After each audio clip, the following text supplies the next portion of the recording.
Good morning, everybody.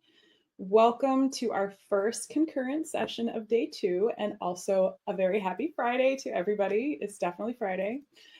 I am here and have the great pleasure of welcoming Haruko Watanabe, who will be speaking about what young children teach us, facilitating families towards healing and generational trauma generational trauma.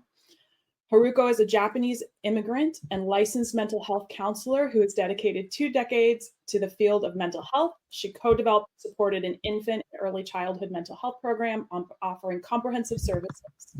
She is a leadership fellow and instructor at the UW-Barnard Center, focusing on diversity-informed practices for clinicians who work with young children and families.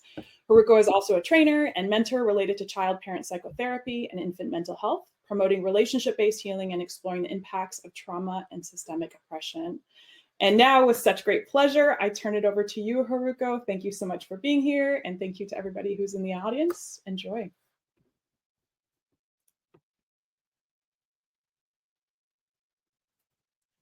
Good morning, everybody. Thank you so much, Elizabeth, for the introduction. I am delighted to join you all, and I'm honored to spend the next bit of time this morning talking about this topic, what young children teach us.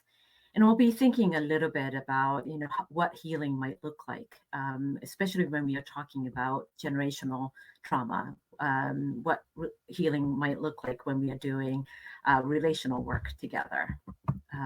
Okay. And before we get going, I wanted to acknowledge that I am joining you all today from the traditional land of the Coast Salish people, including the Duwamish people, and honor with gratitude their land on which my children and I live. I acknowledge that we are situated as guests on this land, and we will exist with the intention to be good steward of the land. And in alignment with my own healing journey and doing my own mirror work, I would like to start my time with you today by offering just a little glimpse of who I am by sharing some simple images that represent parts of myself that I'm consciously bringing into this space today. My name is Haruko, which literally means spring child, and I was born in the city of Yokohama, Japan. And in my culture, we believe in the beauty and the spirit in small things and simple things like moss and raindrops. I come from Japan where natural disasters are common and where historically an entire village or town could and have collapsed due to earthquakes or be swept away in a moment of tsunami. So there is this always sense that this present moment is fleeting and precious. And so where I come from, people turn to the mountain, the trees, and the water to reconnect with the universe, the spirit, and our ancestors for our own healing, individual healing and collective healing. And we hold a deep reverence for the natural world around us. And at a personal level and at a society level, I carry with me the history and the multi-generational impacts of wars and massive losses from natural and man-made disasters. And I was 13 when I first became an immigrant, when my family moved to Japan. I moved from Japan to England. And that was when I realized I became minoritized. I became Asian, where I was told and treated as being different, very different in every possible way. And yet, in hindsight, I know I still held privilege in that experience. Even though I've often experienced that I don't quite fit in any of the 3 countries that I've lived in, I tried to pass on to my children some of the cultural traditions of my home country of Japan and my family rituals, with the hope that my children will develop cultural pride, including the rumbling sound of taiko drums that, if I close my eyes, I could still feel in my body, and how people come together for celebrations and for support. And one more thing, I come from a lineage of artists, healers, and poets who have taught me the importance of choosing carefully what we do with our hands, that we are each accountable for our actions. Dr. Sean Wright said, social change has to be rooted in our own mirror work. So, in our field of behavioral health, we are often led to focus on outward facing work and behavioral interventions. But I wanted to share today that in infant and early childhood mental health work, we center reflection and relationship. And as a way of thinking with you about what we learn from young children, I'm going to introduce you to a brief story of Michael and his mother, Ava. Michael was a 3-year-old African American boy in a local preschool program. The preschool program director called our infant and early childhood mental health program to say that they were really concerned about this little boy and concerned about his mom too, Michael and Ava. And they had let mom know, actually, that if she didn't get some help for Michael, that the family would be asked to leave the preschool. Michael is, again, he was 3 years old, and this happens more frequently than we would like to admit, that preschool expulsion rate is so high, higher than the high school expulsion rate. And we know there are disproportionality around race, racial background of the children. We know that. By the time we were able to come to their preschool site, the 2 teachers assigned to Michael's class were already highly stressed.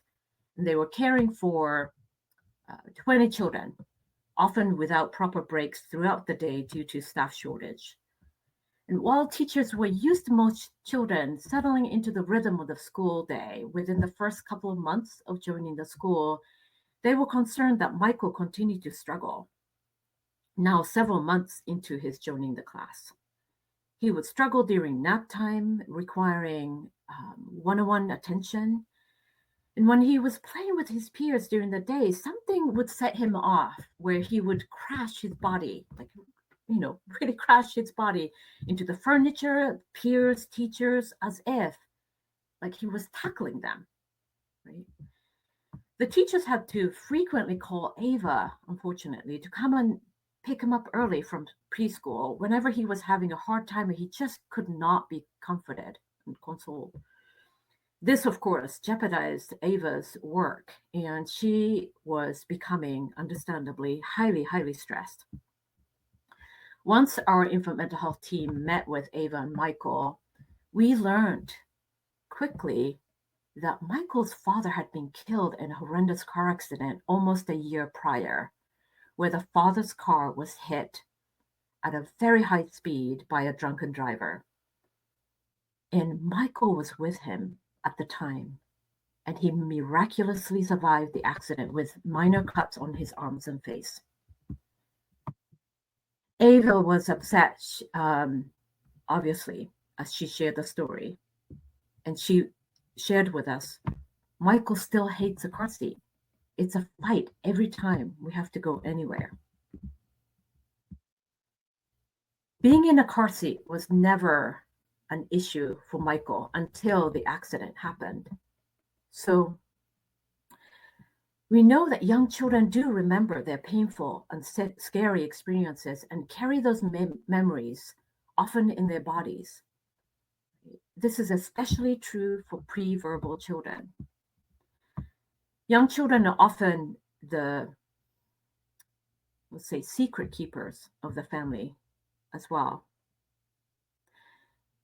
Young children are always watching and listening, and they're keenly aware of when their important grown-ups, parents, caregivers, are really struggling. They notice things that we grown-ups wish they didn't, actually. And they feel things that we wish they didn't. we wish that they wouldn't remember also. They work hard to sacrifice their own need, often social emotional need, to take care of their grown-ups by repressing their experiences so that they can maintain the connection they desperately need for survival. They remember the scary and painful things that they have experienced and witnessed, and they show us in their stress responses. And when we actually slow down and pay attention, we actually notice signs of young children struggling. And young children teach us that they have normative fears that are part of their just regular growing up as well. Many of these fears have to do with fear of separation. We all know about separation anxiety, right? Fear of being left, abandoned. Will you stay with me, right? Fear of losing love of important people. Do you love me? Am I lovable? And fear of body damage, right? Am I safe? And fear of being bad. And again, this is not about not doing something bad, but actually being bad, fear of being bad, right? Am I good in your eyes? By the way, a message about time out can also be tricky, just a commentary, especially if done in ways that conveys to the young child that they are to be sent to their own room or own space away from the parent, somewhere away from the caregiver, because they have done, something bad, or if they don't, unless they behave, right? So this, it's tricky. We have to, I understand that we sometimes need to use those strategies in caring for young children, but we have to hold in mind that they actually do carry this fear of being bad. An infant and young children's attachment system, when activated, it's supposed to promote the child to seek proximity with their parent and caregiver. So when the child is really distressed, they actually need their important person to stay with them and help them to co-regulate. Right? So again, we have to be careful with our behavioral health interventions that reinforce the message and attempts to fix the child's behaviors, where parents are coached to abandon their child unless they behave in an acceptable way, for example. Right? Otherwise, we could be training these young children to actually suppress their own emotional needs so they can maintain their connection with their important grown-ups that they really actually do need to depend on for their survival. Right? So we hold our responsibility, our roles very carefully there. Right? So young children have these fears that are developmentally expected. Again, a note about the body damage here. Maybe an example is a young child who's really extremely averse to nail clipping or haircut. I don't know if you can picture a young child who's just so frightened of getting the haircut. Of course, there could also be other reasons why the child might be frightened of those experiences, but this fear of body damage, fearing that getting the haircut, it's as if their part of their body really is getting cut off. Right, that's pretty common. But what if these are not just developmental fears? What if really the child's reality confirms that these terrifying things can happen? At age 3, Michael was already getting a message from his teachers that he wouldn't get to be part of the class unless he suppressed his needs and complied and be good. Michael experienced that really big and scary things can happen where important people can get hurt. His dad died. Right? Mommy and daddy can be gone for a chunk of time. We'll come back to that. Right? And he can worry that when he gets dropped off by mom who is highly stressed, that mommy left because She didn't love me anymore. From the young child's perspective, these may not be all like rational from the grown-up's perspective, but these are the um, real fears that we learn about from young children. Many people of color are having to become aware of our own racialized identities since our early childhood, while often the white counterparts may not have to become aware of theirs till many years later. Right? So the reality of children of color are different.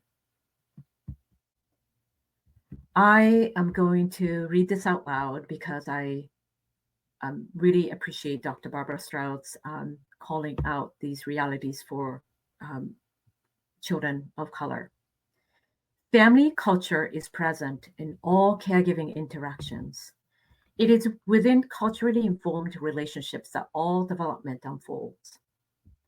Children learn to experience, regulate, and express emotions as defined by their cultural communities. And children form protective relationships with caregivers that can ensure their safety within inequitable and racist environments. Children bring their cultural self to learning environments using exploration. Yes, some are encouraged, while others are punished. We want to be wondering about Michael's experience in the classroom.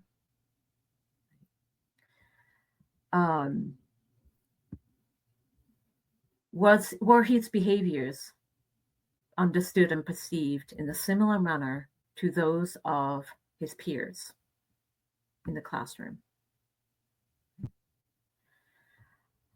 Another note here, engaging in my own mirror work as an infant mental health clinician and has led me to critically examine what I've been taught and how in our field we may sometimes be promoting certain kinds of parenting as the right way to parent through our interventions. So we have to be very careful when we are considering interventions that involve behavioral coding, coaching, that looks for specific components of parents' speech or actions, coaching parent to use and coach parents to use their young children very specific and I will say maybe perhaps Eurocentric ways to interact with their children. Because my question here would be, who holds the power to decide what are the right behaviors and what are the wrong ones in both the child's behaviors as well as parenting behaviors that parents are coached to use every day with their children. We are in position of power, so we have to use those power responsibly. Right?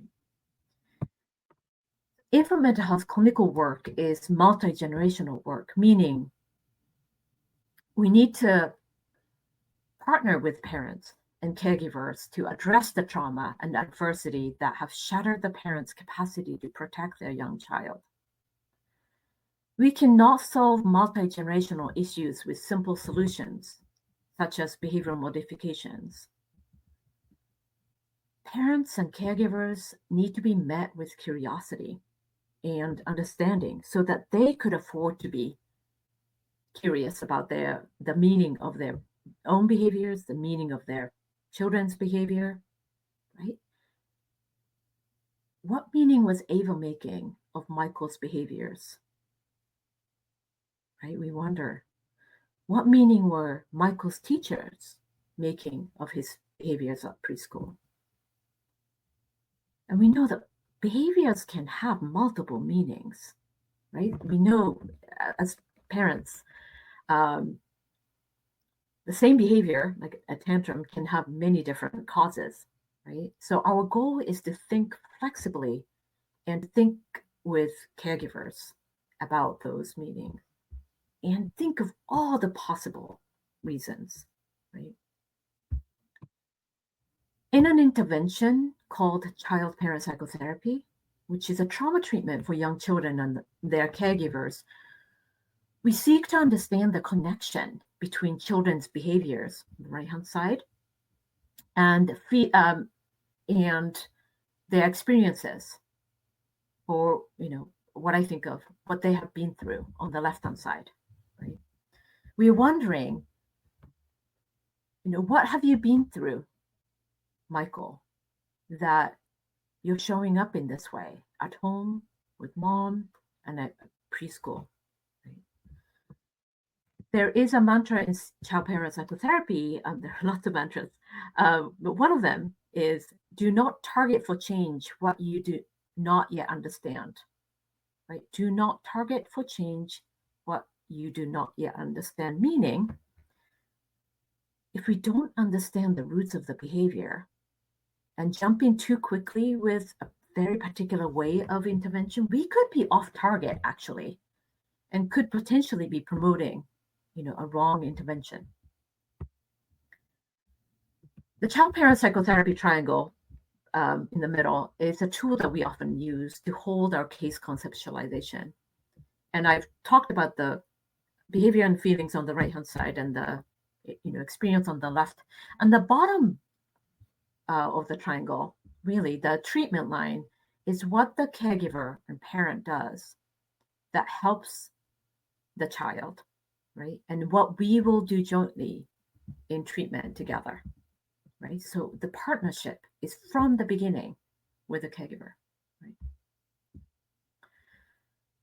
And in order to get to a clear case conceptualization, we invite our client families, parents, caregivers to share their stories as part of assessment or treatment. The purpose of gathering history here shouldn't just be so that information can be used to arrive at a diagnosis. I understand that is part of the process in many of our systems. Right? I believe most people want to be understood and known as a whole person, right? But I also know that many of us have been hurt when we have taken a chance on somebody and have shared a story, and that didn't go so well. Right? So when we are engaging families, we hold in mind that clinicians, we could represent the systems that have done the family and their people harm. Right? For example, why families of color are, often not believed when they actually tell their stories. Right? Speaking of the speakable is another one of the mantras that we hold in mind in child-parent psychotherapy.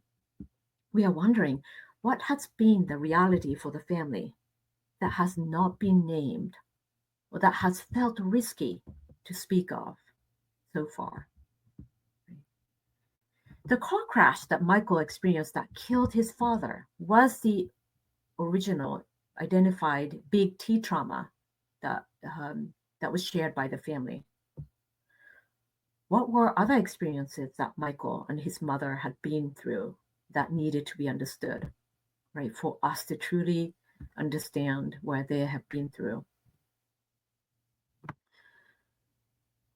Dr. Sean Jean Wright talks about vulnerability as a collective process of emotional disarming and communal risk-taking with one another.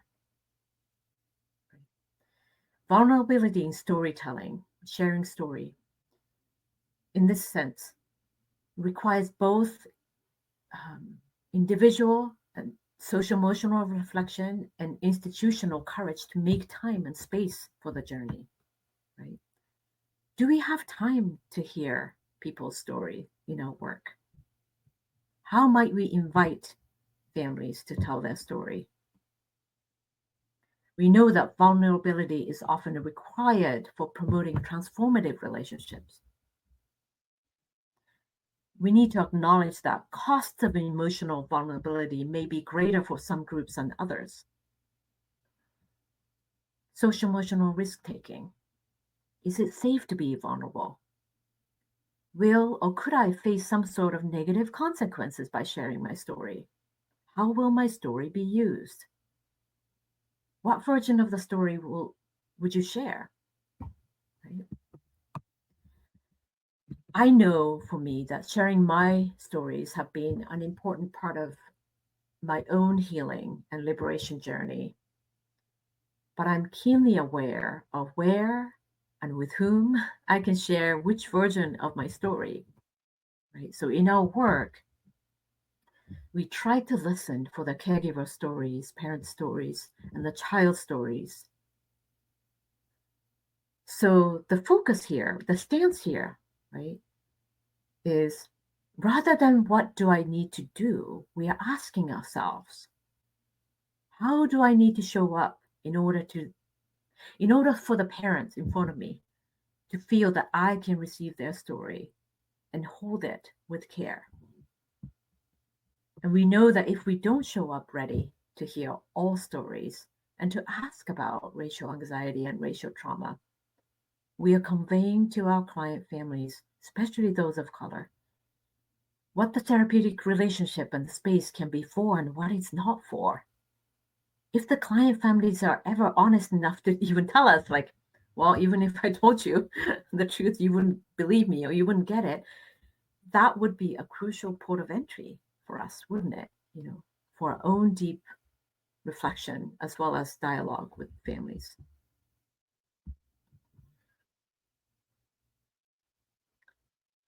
We know that in our society, some people are often extended the benefit of the doubt, while others are quickly met with negative judgment. Ava never became friendly, to the preschool teacher as she often felt judged by them. Right? In return, to the young white preschool teachers, Ava seemed standoffish and unapproachable. They dreaded striking up a conversation with her. Why?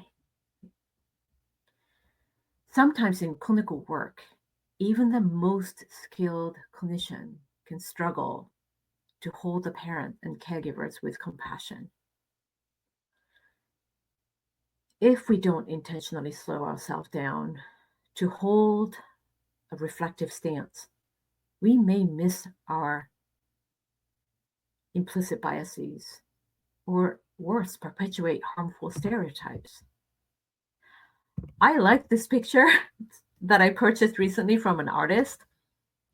I think it illustrates this reality of what gets passed down.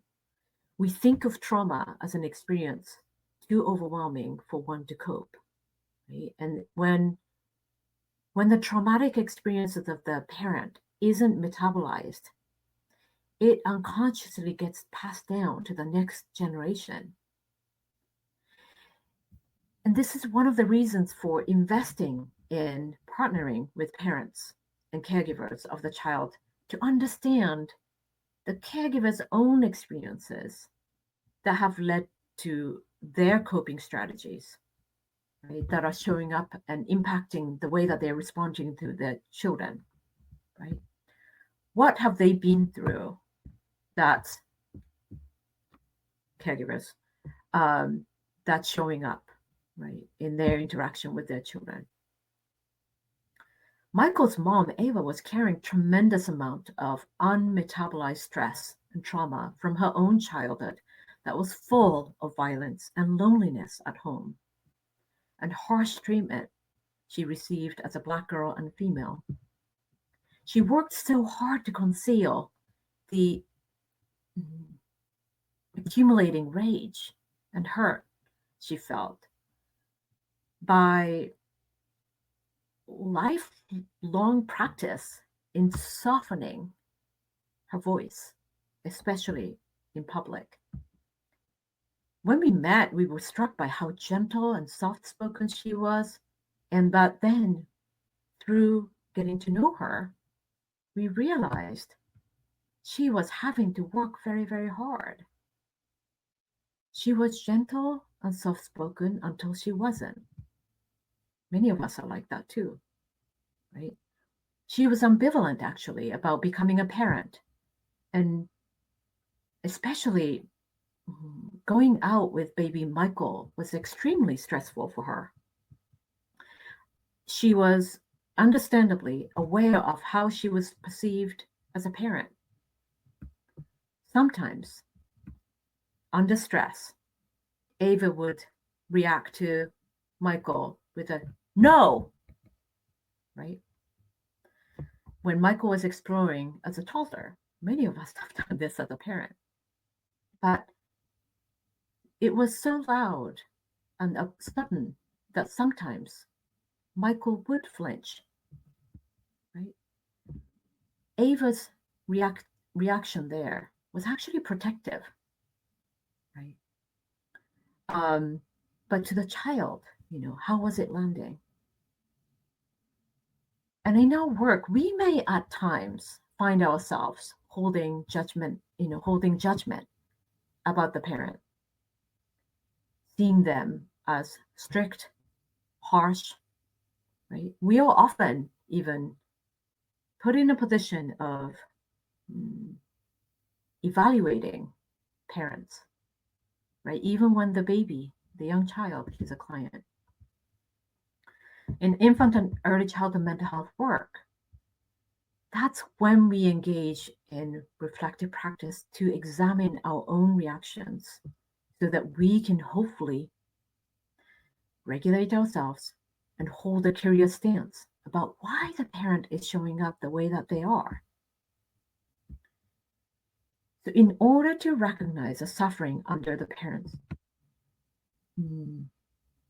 what seems like rage, and to deeply listen, we have to commit to slowing down our interactions. How do we do this in organizations that reward more brief, quick interventions? Right? Creating time and space in our day-to-day work to guide all of us back into reflecting and sharing story.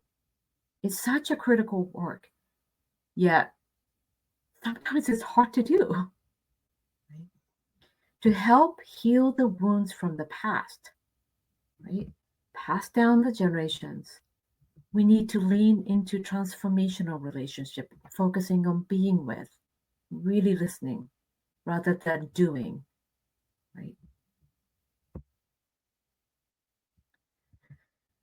In child-parent psychotherapy, we often focus on the parent and caregiver's history and experiences and think about how the relationship-based treatment will support the caregiver, because we know and honor that to the extent that the parent feels felt and understood, they would be able to support their own child. This is especially important when we have learned during the assessment process that what is showing up at the family level may be something that has been passed down from generation to generation, unmetabolized. Right? So in CPP, child-parent psychotherapy, we believe that it's important to support the caregiver in metabolizing their own history as a way to free the child from the burden of this history. We seek to understand how some behavioral patterns and ways of responding to emotions may have been adaptive, given the historical trauma experienced by some cultural groups. Once upon a time, it was a good idea to respond in that way, to protect the children, protect the family. We are often taught in infant and early childhood mental health field to support the caregivers, to support the child's exploration for play and learning. But we don't talk enough about understanding when and why parents have to restrict children's exploration for the purpose of protecting children from impacts of racism, classism, all kinds of things. In a society that's not kind to children and families of color, caregivers are called to toughen up their young children, right? Because we desperately need our children to be tough enough to survive the harsh realities beyond our reach.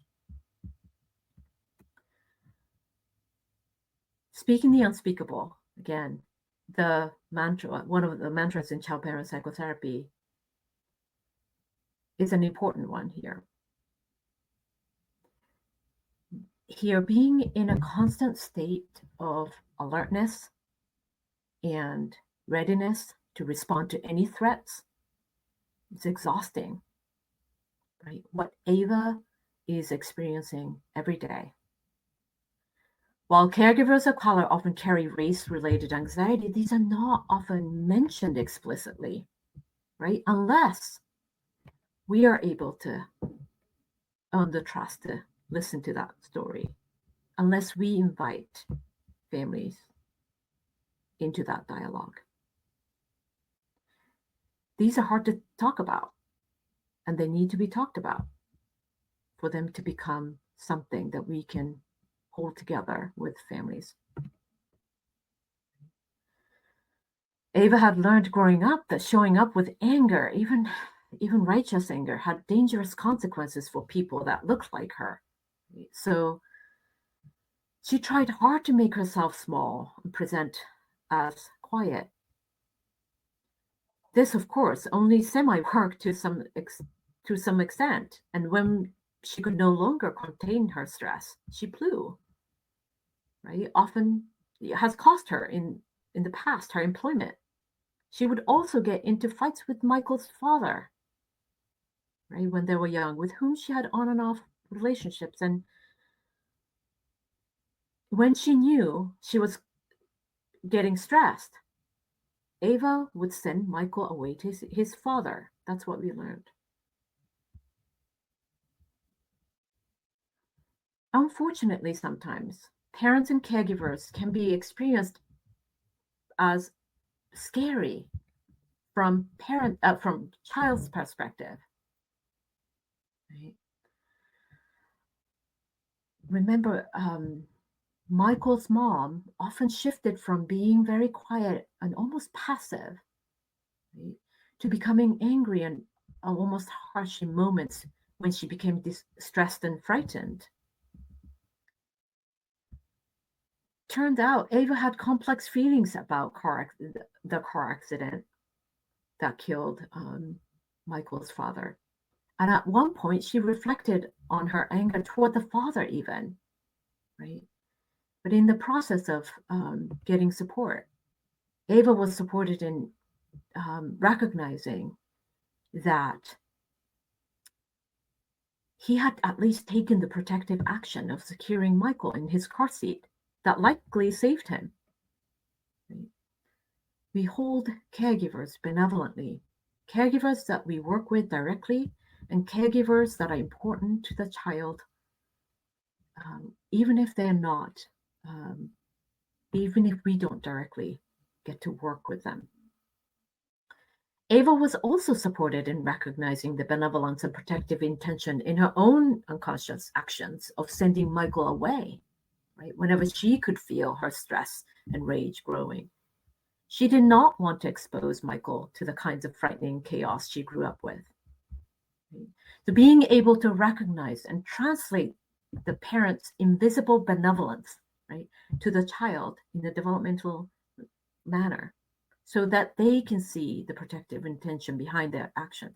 It's an important task in what we do in child-parent psychotherapy. We know that trauma shatters a caregiver's protective shield. And so one of the key goals in child-parent psychotherapy is restoring the caregiver's protective shield, their ability to take a protective stance on behalf of the young child. We facilitate the caregivers to gain insight on their own lives, right, parents' own childhood, in order for them to reclaim their rightful place as the child's protector. Sometimes parents struggle to recall any memories of when they felt safe or protected as a young child. And this is when we support the caregiver to disrupt that generational pattern and be the protective person for their own child that they wish that they had in their own childhood. We often ask parents to reflect on how they would like to be remembered, Ava, let's say 20 years from now, how would you want Michael to describe you? Right? Many parents are able to reflect on this piece and use their desire as a positive goal for how they would like to raise their children.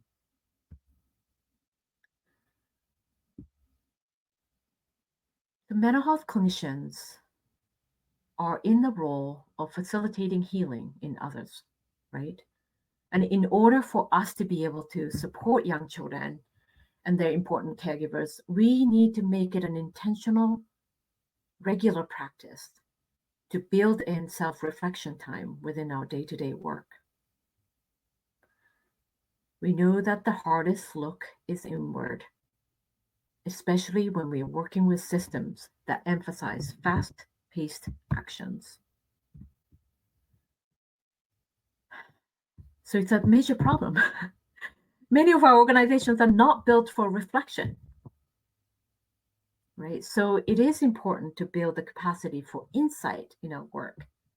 So insight, it's a capacity to be present and observe all the thoughts and feelings within us, right?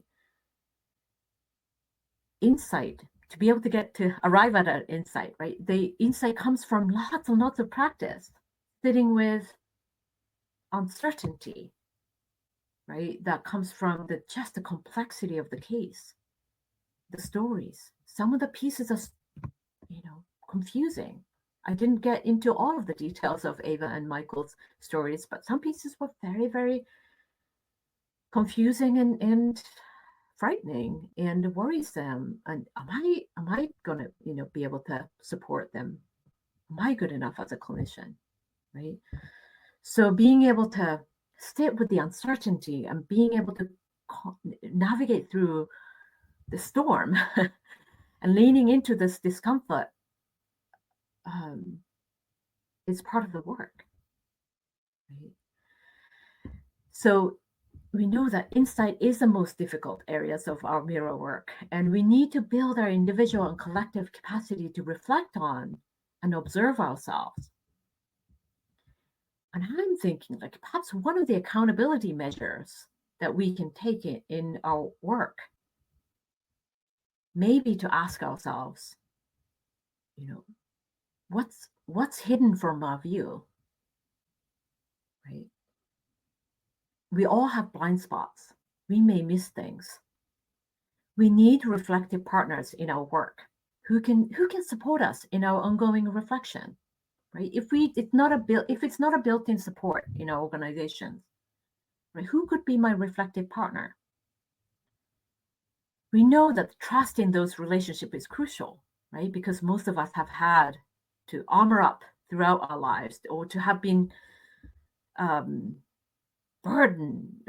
or wounded in our attempts to show up with vulnerability, right? In our attempts to take a chance, take a risk, and when those attempts were met with harm. So I know it can feel risky sometimes, but we can't do this work alone. We know that, right? So I'm going to try to wrap us up. In summary, right, young children are teaching us that they remember what happened to them. Young children have normative fears that they are already preoccupied about, right? Fear of abandonment, fear of losing love, fear of body damage, fear of being bad. And that things get really scary for them when their reality confirms these fears. Young children need their important caregivers and would even suppress their own emotional need in order to maintain connection. We learned from that. Young children communicate through their behaviors. We need to be curious about the meaning of their behaviors. They're trying to tell us something, right? Young children need us to partner with their grown-ups to facilitate multi-generational healing. In our work, we are socialized within a profession to prioritize transactional relationship with colleagues and with our community. Right? We need to work toward transformational relationships. We need to think about what interdependence might look like. We need to work to promote being with over doing. Engaging in healing work for some of us means unlearning the internalized message that we were supposed to leave our identities at the door in order to be good therapists. Rather, our work begins with our own reflection, our own mirror work, our deep, compassionate self-reflection. And for us to keep growing, learning, we want to surround ourselves with people with whom we can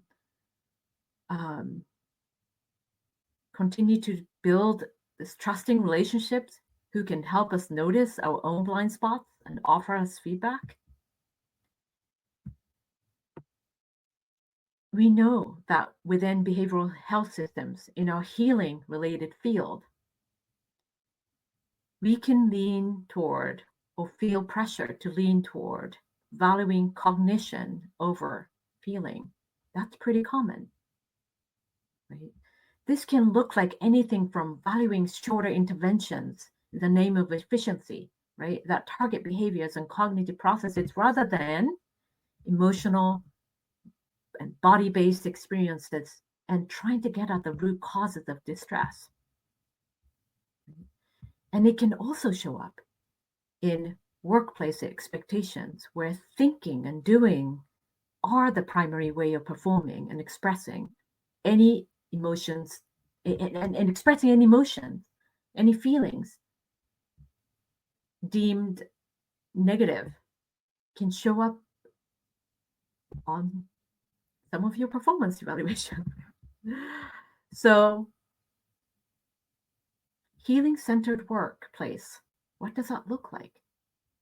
Right?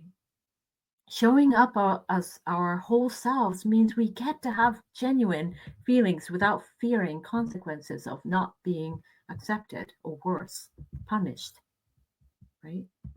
Just like Ava has been experiencing this as a parent, we can, clinicians of color, well, any of us, right, can experience these things in our place of work that is supposed to support us, right? Well-functioning organizations are those where employees are compliant, where the hyper-obedient are the rewarded. They are rewarded and even given power, right? So what is normal and acceptable professional behavior? Right? How might we shift that? How might we shift what that looks like? One relationship at a time, one interaction at a time, right? So that like bringing forth even a dissent on behalf of our community is not only tolerated, but maybe embraced as our commitment to serve our community, right? How might we shift our culture? The last piece here is invest early, right? And because this is already available on Child-Parent Psychotherapy.com, I believe, you are all welcome to take a look. But this is one of the most recent study that came out showing that child-parent psychotherapy, the intervention that really gets at the root causes of behavior and address that multi-generationally, reduces the impact of trauma on cellular aging. I think that's fascinating, right? And those of you who are interested, you can take a look at the study as well, right? Here is the info if you'd like to look that up, right? So I would like to acknowledge my gratitude to the members of NAVO's Infant and Early Childhood Mental Health Program, past and present, who have journeyed with me in our collective healing and growth over the years. Right? I am grateful for the families and colleagues in our community for the gifts of their lessons and wisdom. I am grateful to our mentors. Only some are mentioned here. My personal professional ancestors for their guidance, and also my children for their lessons. They are some of my best teachers. All right. I'm going to pause there to see if we could perhaps shift to Q&A so that I wanted to make sure that we have time. Is that okay, Elizabeth? Absolutely. Thank you so much, Haruko. That was such a inspiring and absolutely beautiful presentation. I just super appreciate your storytelling as you shared what is clinical information that so many people share in such a dry way. That your story in this was really powerful, and really especially I loved your imagery as part of it and how much more deeply that tells the story and makes the point. So thank you so much for that amazing presentation. And we do indeed have a few minutes for a couple questions. Okay. I am going to go ahead and put this up. So, how can we better navigate cases that are close to falling under mandatory reporting while being culturally sensitive, help parents gain the confidence in their skills, etc., especially as agencies can cause trauma due to policies being followed? We're starting with a nice, easy question for you. Oh, this is, yeah. This is such a great question. So thank you, Sarah, for asking this question. One of the, I think one of the things that we talk about on our team from the beginning, from the very first time that we meet with the family, we need to be very transparent about our duties as mandated reporters. But I think one of the things that we can commit to, I almost promise each family, is that whenever we have safety concerns, we will come to you. I want to talk with you about it, right? Because it would be safety concerns, right? I think we can all imagine as clinicians or parents or teachers, right? It's actually quite activating. We are under a lot of stress. When we are flooded, when we have lots and lots of concerns, we know we actually don't make good judgments. We know that, right?